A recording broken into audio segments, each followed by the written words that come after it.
I want us to look at some examples from fiction now, and we'll kind of talk about some of the things that we liked and didn't like from the movie clips as we go through these.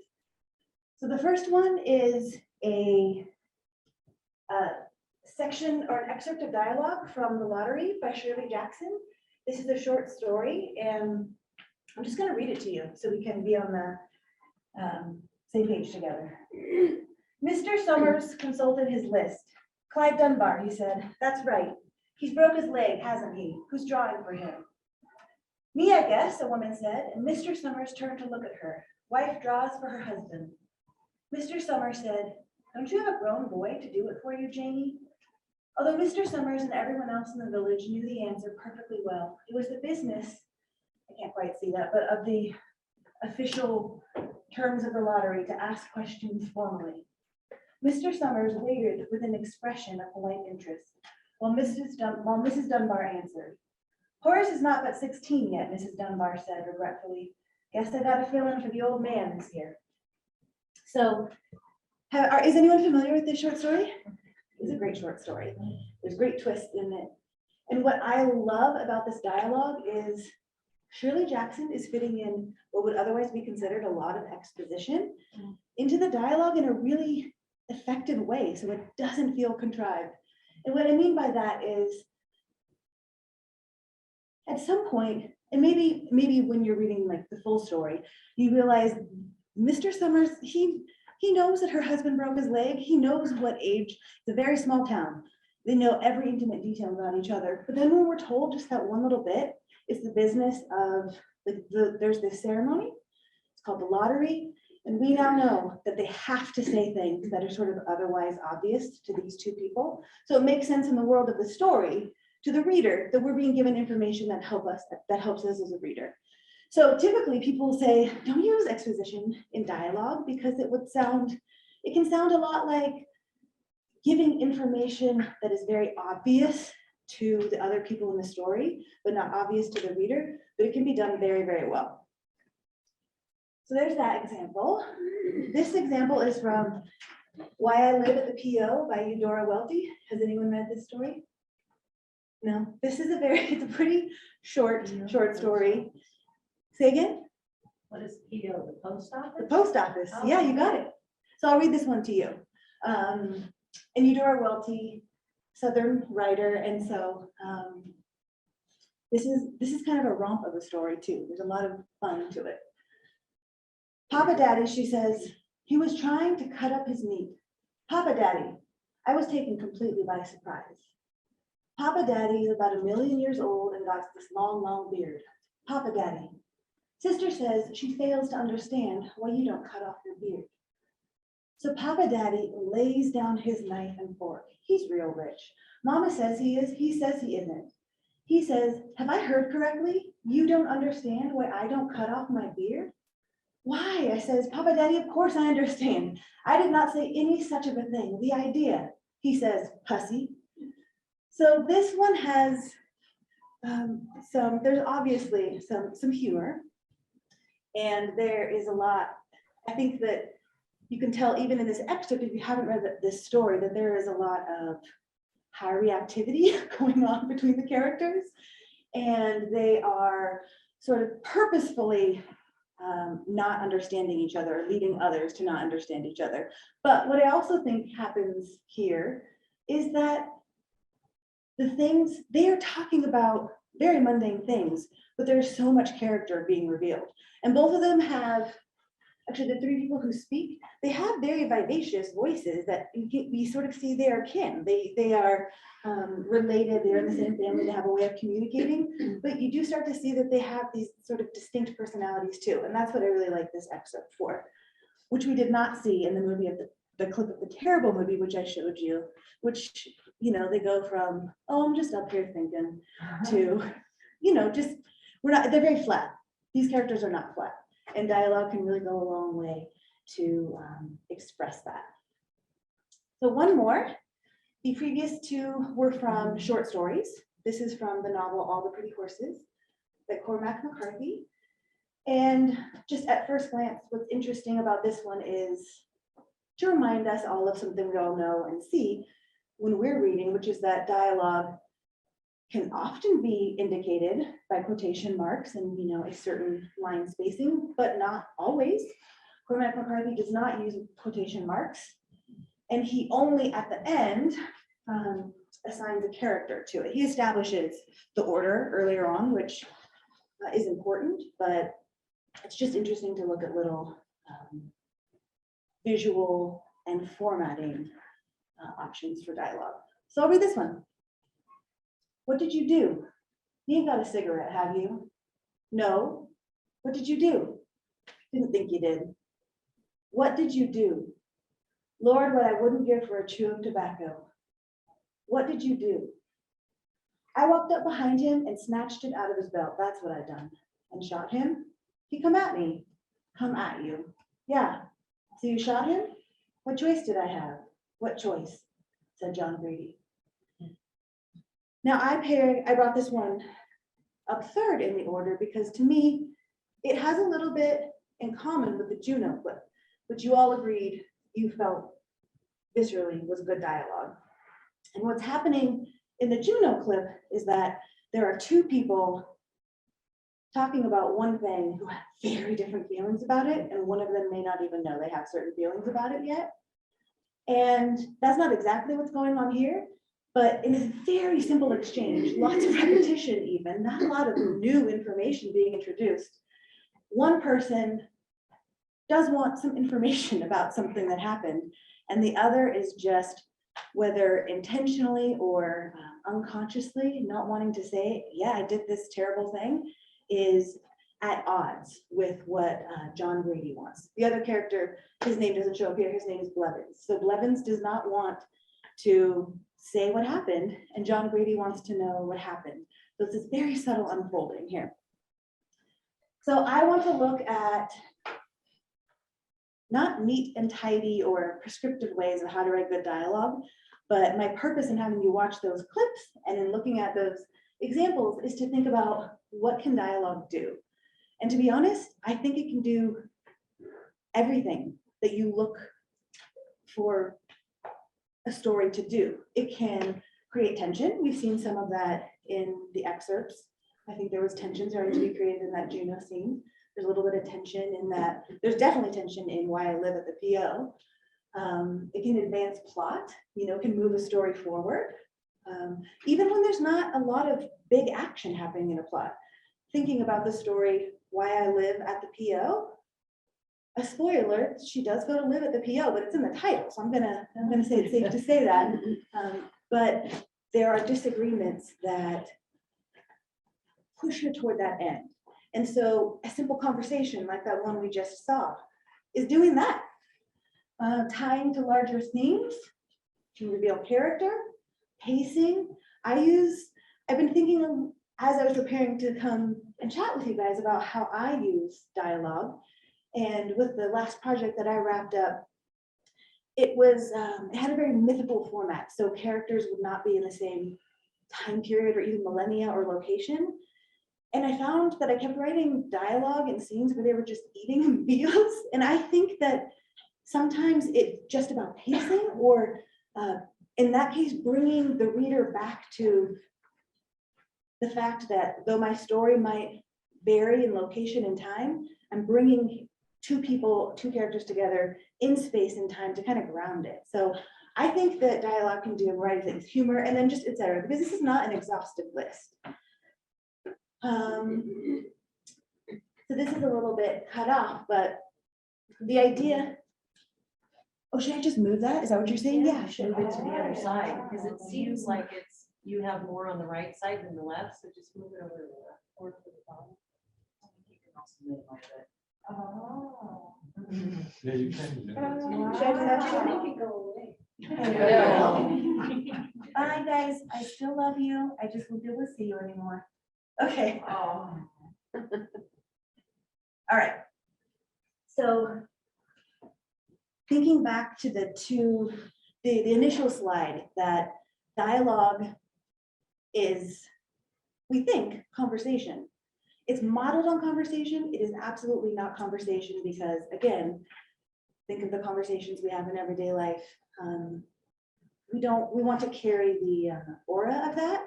so they feel authentic in the ways that the clips felt authentic. Those ones feel like real conversation, but we don't need to see all the nuts and bolts. It needs to be there for a purpose. So that is my premise. Okay, so we're gonna do a couple of writing exercises. This one is a free write.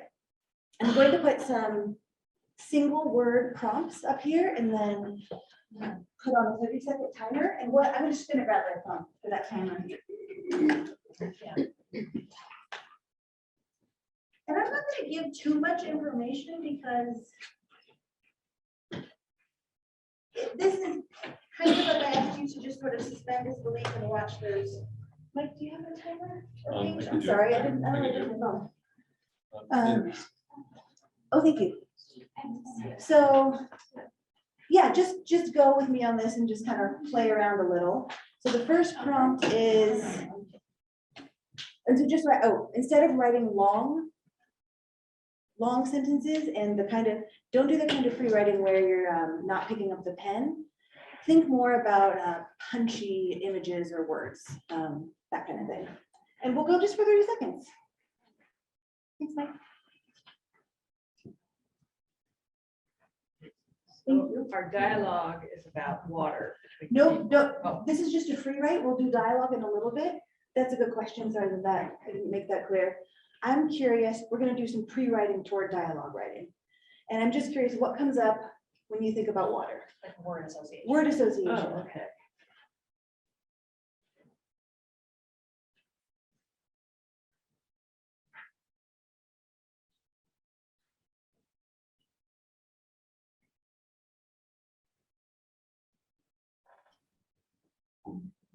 We can go a little longer.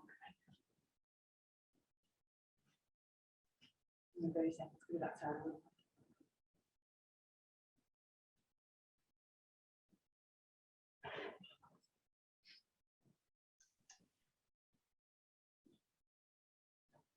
Okay. Do you want to share any words that came up? What do you think of when you think of water? Farmer. Nice. That's great. You can just shout them out too, if you feel so inclined, or images. Nice, good. Good. Thirsty, yeah. Yeah. Okay. Pool or cool? Both work, yeah.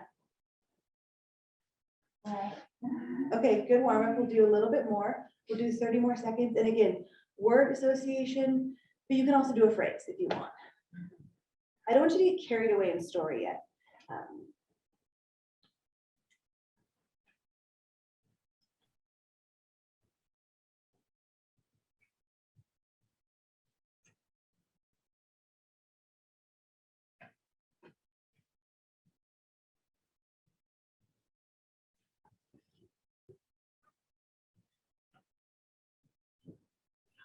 I mean, you want to just like. Yeah.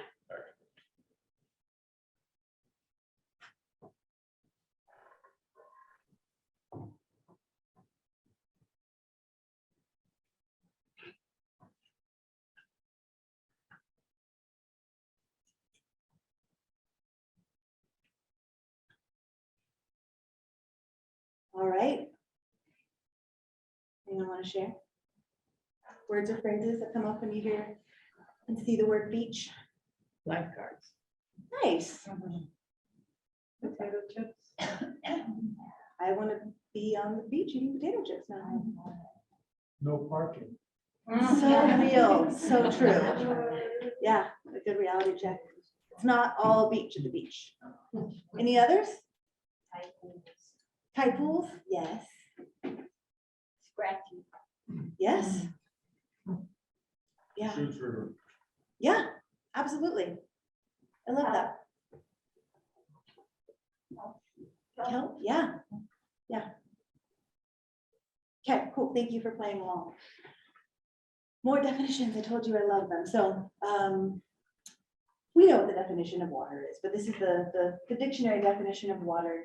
But I just think it's more interesting what comes up when individual people start to think about their associations to water. So the definition that I just showed you is a denotation. So the exact definition of a word. And this is beach, no surprise. Small area of sand or small stones near the ocean or another area of water such as a lake.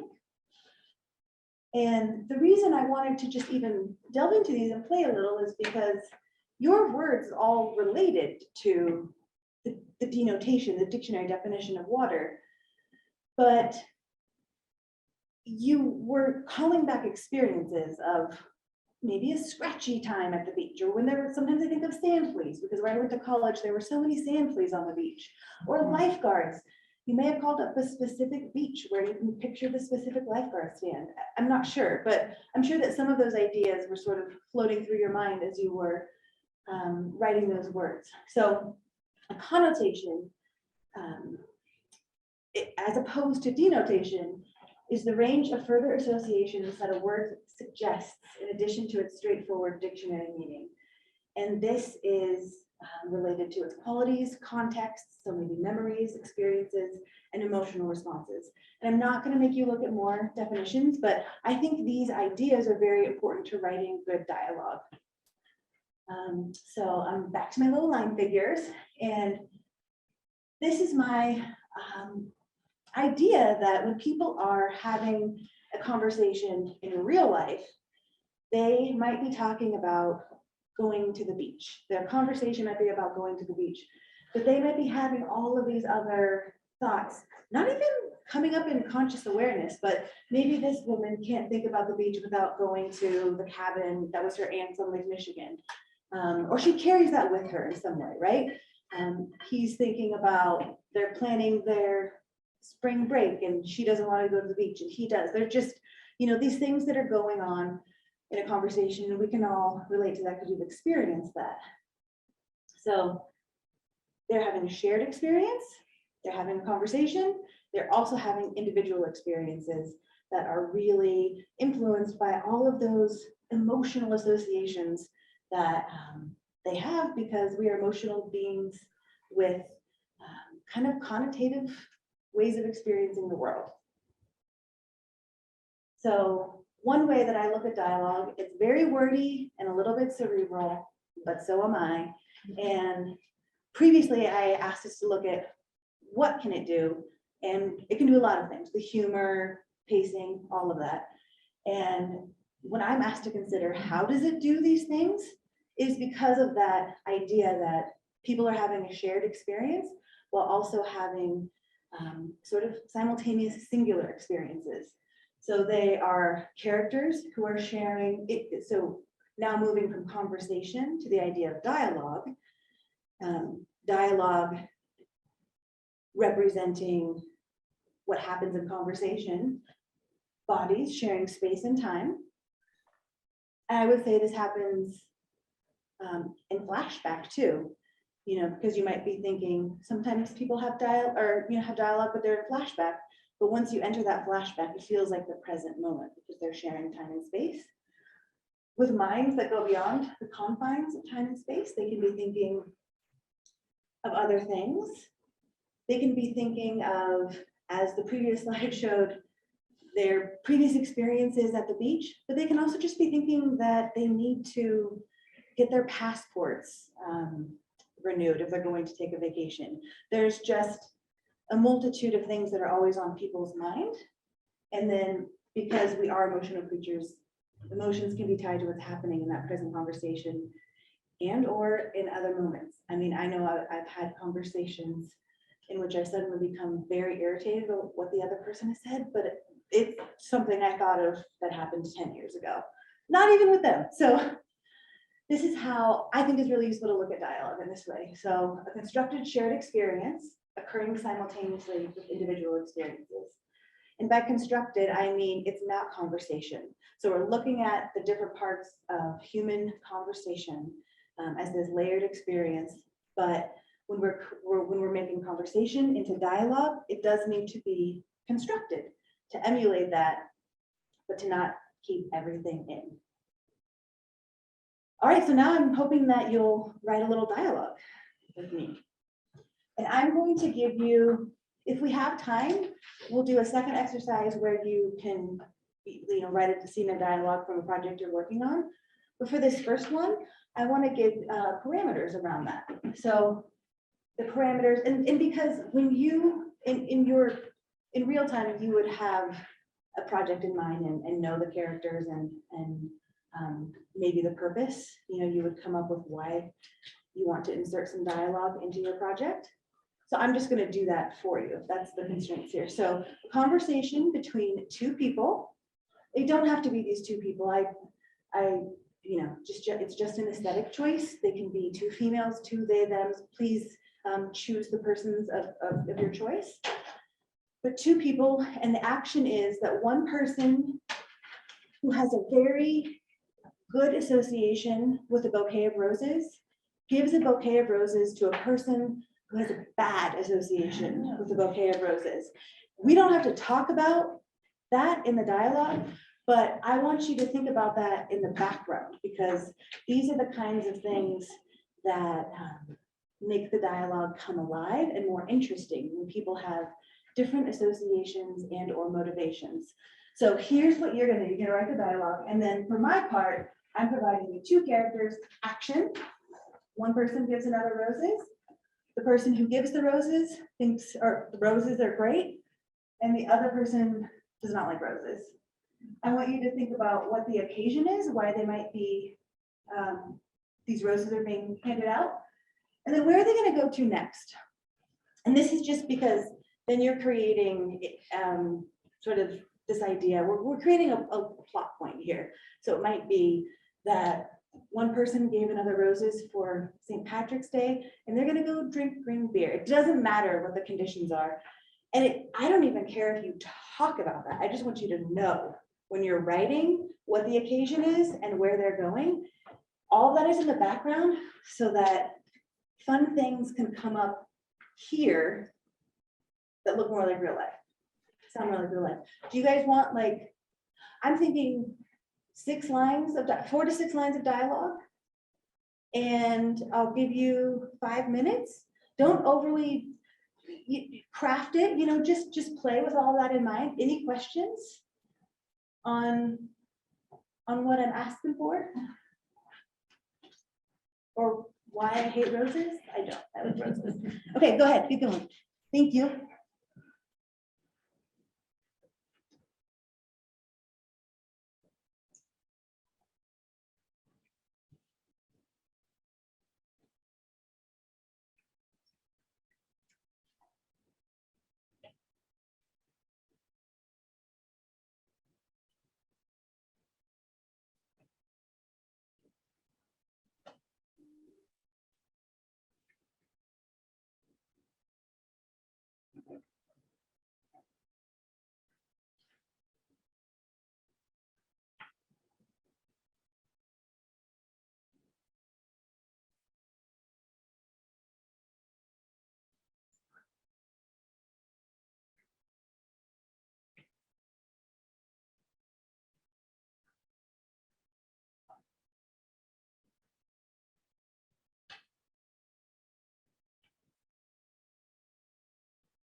I'll say one more minute.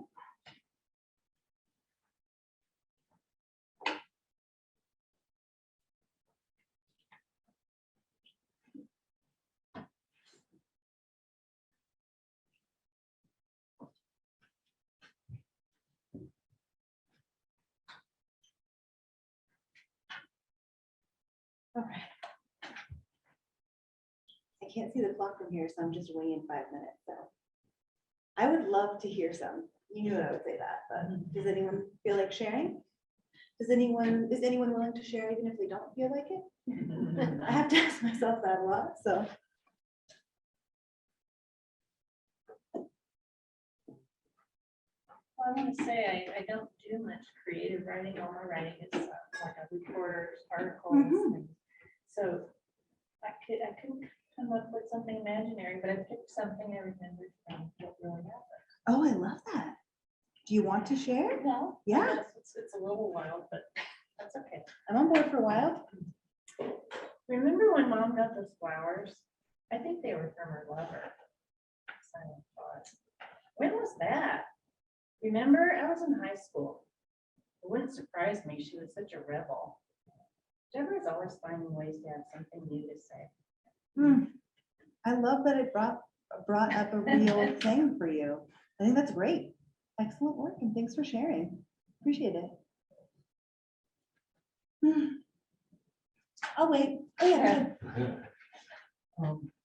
How thoughtful at you. I just want you to know I'm thrilled that you agreed to go. I'm very excited. I'm looking forward to the island experience. I signed this up for a snorkel lesson.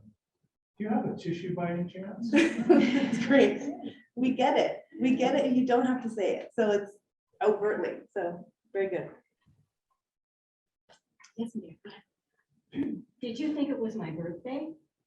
No, I just wanted to say thank you for finding my dog.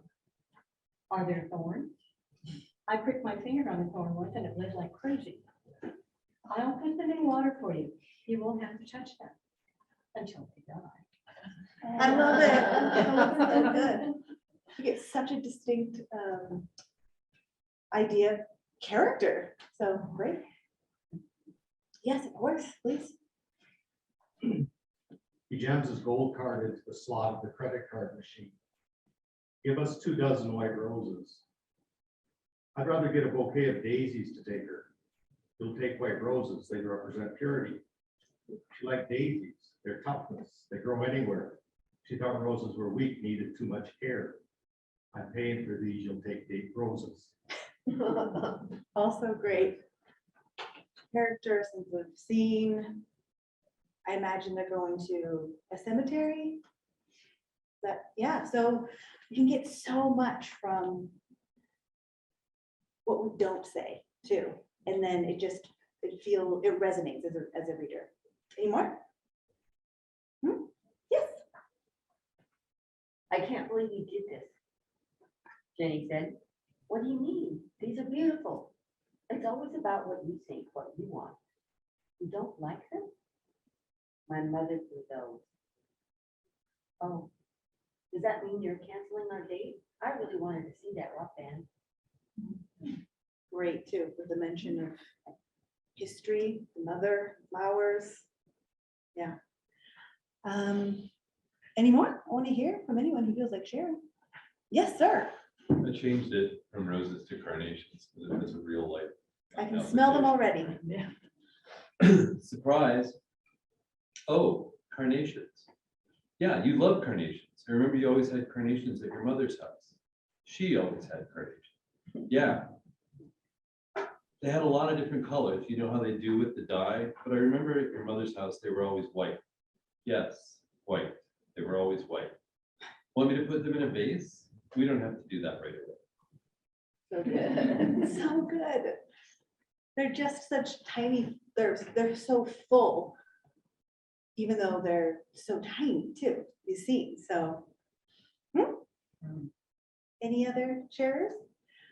I think we have time to do it with a scene from anything you're working on too. Would you guys want to do that?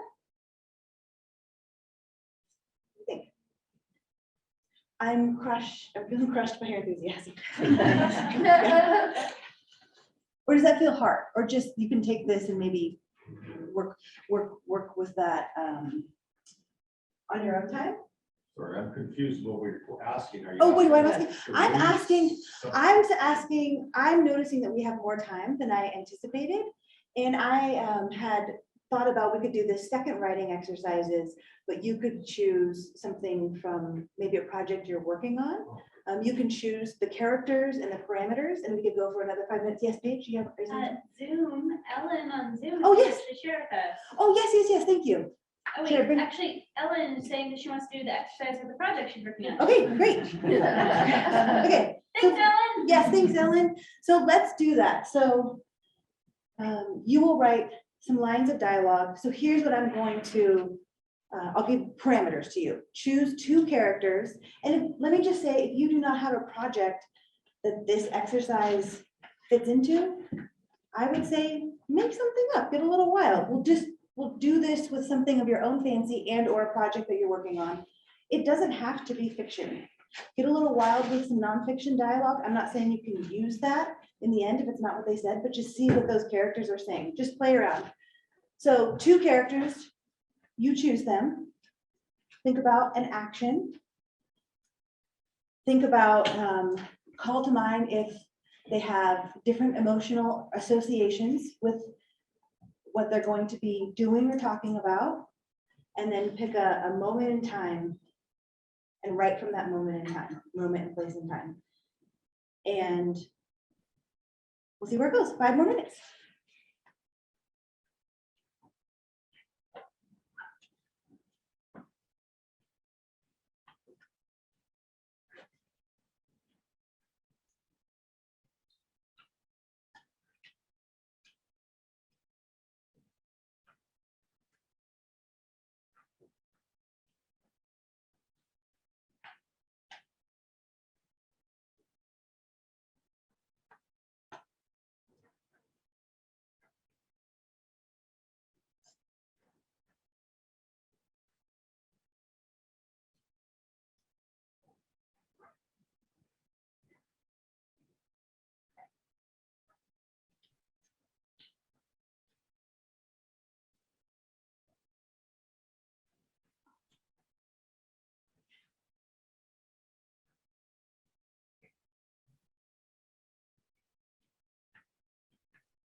About 1 more minute.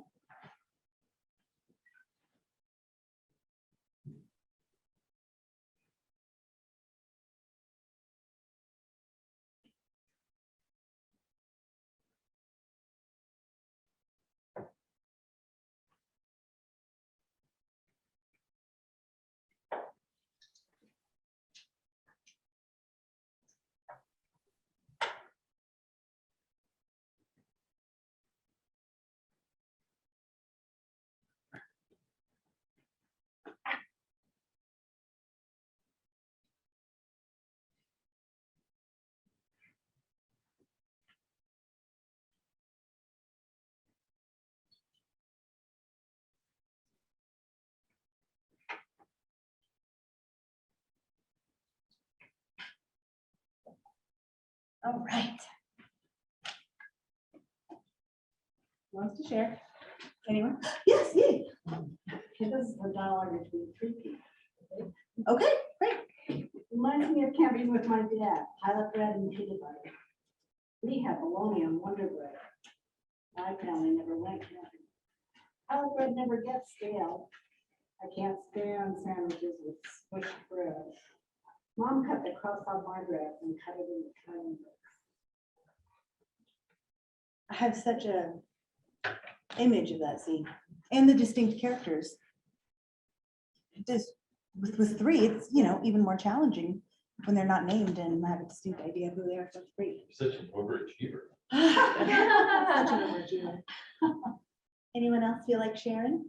And even if you don't want to share the dialogue, I would love to hear thoughts on the process too. Yes, of course. Okay. I'm a prisoner then. No, not at all. You have free reign of the mansion. You can go anywhere, anytime you like. But I can't leave. No, I'm afraid not. Then I'm a prisoner. More like an honored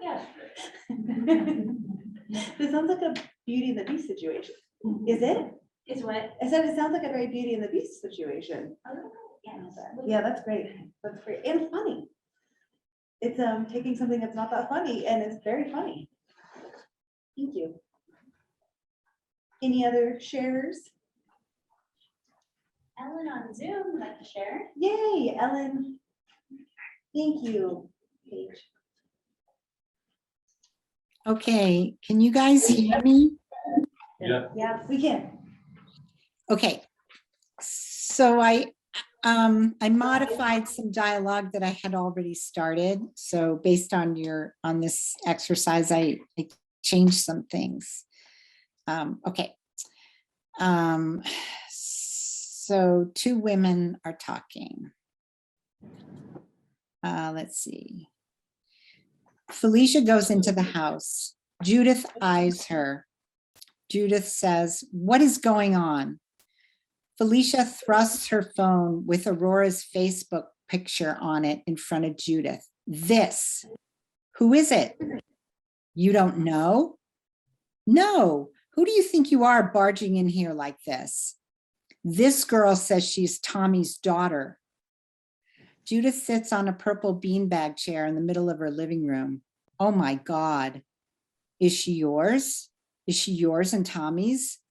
What? Are you serious? God. Then who's the mother? How should I know? Felicia crumples onto the sofa near Judith. Both women are silent. You think you're the only one who misses Tommy? Judith throws the phone into Felicia's lap. Felicia is quiet. You have no idea how much you hurt Tommy. Just because you and my mother hated each other, now you think you can just barge in here and demand information? Felicia and Judith both sit quietly, looking in opposite directions. The clock ticks. Marco closes a door upstairs. Judith goes to pick up the cell phone and looks at the photo again. She finally looks at Felicia. What does she want? Do you think she's legit? Look at her. Judith stares at the photo. Wow, that's Tommy's kid, all right. I can't believe it. You can't believe it. Imagine how I feel. I'm the grandmother. I don't know what she wants. She told Claire she just wants to know who her biological family is. Judith looked at Felicia. Wow, What are you gonna do? Meet her, I guess. That's it. Ellen, thank you so much. Thanks. One thing, it's so interesting because there are multiple things happening there. And when we get these little surprises and snippets of that Tommy's dead and just clues to the relationship of these two women together. And when they stop talking about that and just start doing other things, all of that is really rich. And something that piqued my interest is it's also interesting when writers choose to say, and then they were silent. That is sort of a hidden part of dialogue that's really powerful too. Thank you, Ellen. Does anyone else want to share? Yes, of course, please. I have a snippet of a couple. Have you seen my glasses? No, I don't need glasses. I prefer bottles. Why are you firing that gun? I missed you. Why are you reloading? That was good. So good. What do y'all think? Any other shares? I knew that your writing would be good, but I didn't know it'd be this good. You're just, yeah, just, it's wonderful. So I want to wrap up. I'll just do that. That's not really doing any harm. Because I did promise to talk a little bit about how the interaction between a writer and the reader is possibly dialogue. This is just a working theory for me. I don't know if it will resonate with you or not, but when I think about the people thinking about the slide where they're both talking about maybe going to the beach for spring break, but then have the other thoughts, there is this idea that they're having a shared experience, and the writer and the reader are having a shared experience. They're not in the same place in time, and they are, communicating across space and time. But the idea is that there are two singular embodied creatures who are having a shared experience, and what can thinking about that do for writing? So in the same way that I asked, what are all the different things that dialogue can do?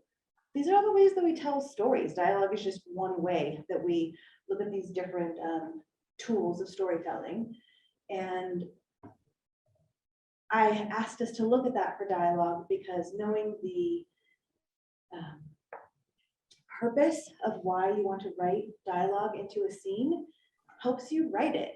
And then you can look at the parameters that are going behind the scenes to actually create something that sounds and resonates and is considerate of the reader because it feels authentic.